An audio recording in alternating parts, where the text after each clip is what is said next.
dibêjim dilê min bûye Deryaya Wanê Qoncalê şu keseran ruhniya min Deşt û Hemû kanîm ser diherike Hawara min bilind be dayê dilşewat Were dayê hesreta min a dijwar Çew zozan gelî û newal bendê Hemû bûne çav û riya min dinêrin Deryaya Wanê pêl bi pêl dizivire Diçe li quncikan digere Wek bayê çeman li dilê welatê min Dilîne û dikekirîn û hawar Were bêguman hawara min dayê şîrîn Wezî balindê yekî bas belek bûma li ser çiya Çiya welat bi welat bigeriya ma derya bi derya Ez biçûma carna ez bilind bûma carna nizim bûma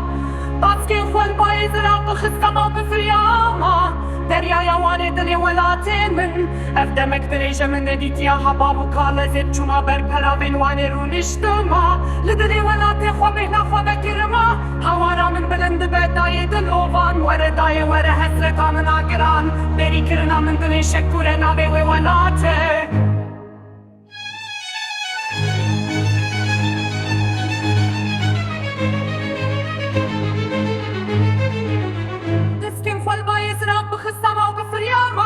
Deryaya Wanê dilê welatê min Ev demek dirêje min nedîtiya heba bû kal Ez ê biçûma ber peravên Wanê rûniştima Li dilê welatê xwe mehna xwe